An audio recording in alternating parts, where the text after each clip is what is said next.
రెడ్డి గారు కీర్తి చేసిన బైరెడ్డి బివి మోహన్ రెడ్డి గారు ఆయన ముహూర్తం పెట్టడం మార్చి 29వ తేదీన తెలుగుదేశం పార్టీ నామకరణం చేసి ఆయన ప్రజల్లో పోవడం జరిగింది. ప్రజల్లో పోవడానికి ఆ రోజు మన స్ఫూర్తి ఆ రోజు ఎన్జీ రామచంద్ర గారి స్ఫూర్తిని తీసుకొని ప్రజల్లో పోయిన తర్వాత ప్రజలు వచ్చిన ఆదరణ చూసిన తర్వాత అదిరిపోయింది కాంగ్రెస్ పార్టీ. మీకు అందరికీ తెలుసు, అప్పటి నుంచి తెలుగుదేశంలో ఉన్నాం మేము. నాతో పాటు చాలా మంది మిత్రులు ఇక్కడ ఉన్నారు, చాలా ఇప్పుడు నాతో పాటు దాకా చిన్న వయసులో ఉన్నారు. మరి ఈ అవకాశం అప్పటి నుంచి ఈ రోజు వరకు పార్టీని నమ్ముకుని ఉన్న కార్యకర్తగా నేను ఈరోజు కూడా పనిచేస్తా ఉన్నా. ఇదంతా మీ అందరి దయాపించేవారి కాబట్టి పార్టీ కార్యక్రమాలు ఎందుకు మహానాడు ఏది కూడా మిస్ కాలేదు వరకు పార్టీ కార్యక్రమం కూడా ఏది మిస్ కాలేదు. దయచేసి ఎందుకంటే ఎక్కువసేపు కూడా మాట్లాడకుండా మన గుడ్డ రాజశేఖర రెడ్డి గారు క్లియర్ చెప్పాడు, వాళ్ళ ఆయన కూడా మనం పనిచేశాడు. ఆ రోజు చేసే పనులు నేను చాలా సందర్భాలు చెప్పా. ఇప్పుడు చంద్రబాబు నాయుడు గారు ఏమంటున్నాను సార్, పోలవరం నుంచి బనకచెర్ల వరకు తీసుకురావాలి నీళ్ళు అని. బనకచెర్ల ఎవరికైనా తెలిసినా, అది ఏ రకంగా వచ్చిందో తెలిసినా, ఎన్ని సందర్భాలు చెప్పారు నేను. బనకచెర్ల రాని కారణం ఇక్కడ ఎవరు లేరు, నేను ఒక్కటి పెట్టుకుంటా.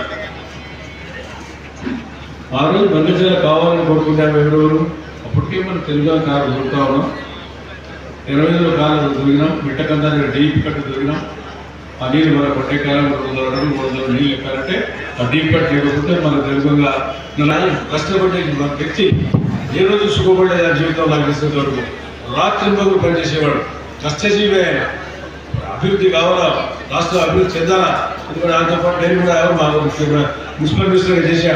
ప్రతి శనివారం రివ్యూ చేసేవాడు, మమ్మల్ని పిలిపించి హైదరాబాద్ సైబరాబాద్ నామకరణం చేసి ఏ రకంగా అభివృద్ధి చేసుకోవాలో ప్రతిరోజు మా ఫోన్ మాట్లాడి ఆఫీసర్తో మాట్లాడి శనివారం ఆయన ముందుకు వచ్చి అభివృద్ధి కార్యక్రమాలు సమీక్షించేవాడు ఆయన. ఆ రకంగా ఈరోజు అమరావతి పూర్తి చేయాలని చెప్పి ఆ దృక్పథం చేస్తే 14 నుంచి 19 మధ్యలో మన మధ్యలో గాలిగాడు వచ్చేవాడు. ఆ 5 ఏళ్ళు ఆ గాలిగాడు పట్టించుకునే రాష్ట్రాన్ని సర్వనాశనం అయిపోయింది రాష్ట్రం. ఆ 5 ఏళ్ళు కూడా ఎప్పుడు ఏ పరిస్థితి మనకు. మళ్ళీ ఇప్పుడు రాష్ట్ర పరిస్థితి జనార్దన్ రెడ్డి తెలుసు, మనకు తెలిసి 10 లక్షల కోట్ల రూపాయలు అప్పు చేసి పెట్టాడు. 10 లక్షల కోట్లు. ఆ 10 లక్షల కోట్లు ఎప్పుడు ఏం చేశాడు, అన్ని ఇస్తున్నారు స్కామ్లు.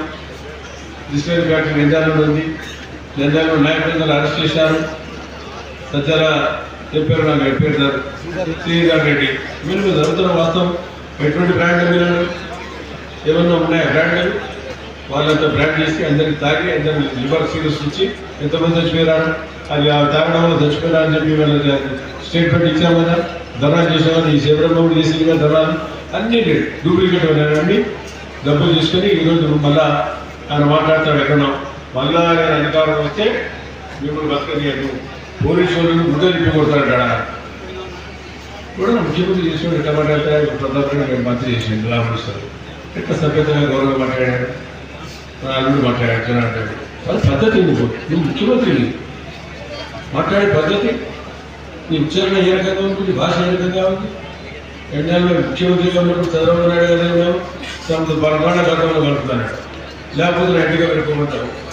ఏంటి భాష ఇంటిగా పెరగాలంటే ఏమి ఇంటిగా పెరగాలి, ప్రజలు ఏమనుకుంటారు దాని గురించి. ఓ ముఖ్యమంత్రి గారు ఏమన్నా చేసినామా? కడప జిల్లాలో షాదీ కార్యక్రమం కట్టారు, హౌస్ కట్టారు. చంద్రబాబు నాయుడు గారు 10 లక్షలు ఇచ్చారు. నీ జిల్లాలో అడ్వాన్స్ కంప్లీట్ చేయాలి కదా, కంప్లీట్ చేసినా మళ్ళీ 10 కోట్లు కావాలి. సిగ్గులేని ఉర్దూ యూనివర్సిటీ చంద్రబాబు నాయుడు గారు ఏర్పాటు చేస్తే ఆ ఉర్దూ యూనివర్సిటీని పట్టించుకునేవా? ఆ పిల్లలు కనపడతాయి.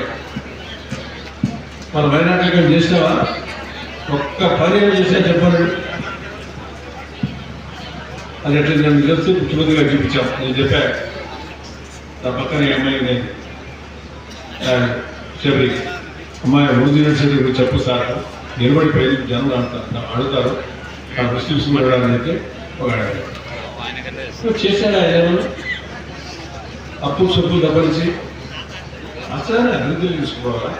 నేను మొట్టమొదటి వచ్చేప్పుడు రాష్ట్ర బడ్జెట్ 8,000 రాష్ట్ర బడ్జెట్. తర్వాత ప్రతాప్ రెడ్డి గారు వచ్చినప్పుడు ఆ రోజు 24,000 వచ్చింది బడ్జెట్.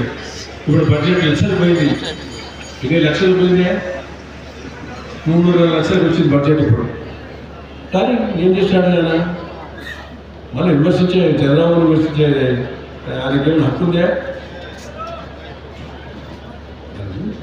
అప్పులు ఉన్నాం, అభివృద్ధి చేయాలంటే డబ్బు లేవు, జీతాలైనా కష్టం ఉన్నాయి, జీతాలు నెలలో కరెక్ట్ ఇస్తున్నాము. అది ఎంత కష్టమైనా సరే 3,000 నుంచి 4,000 పెన్షన్ పెంచాం.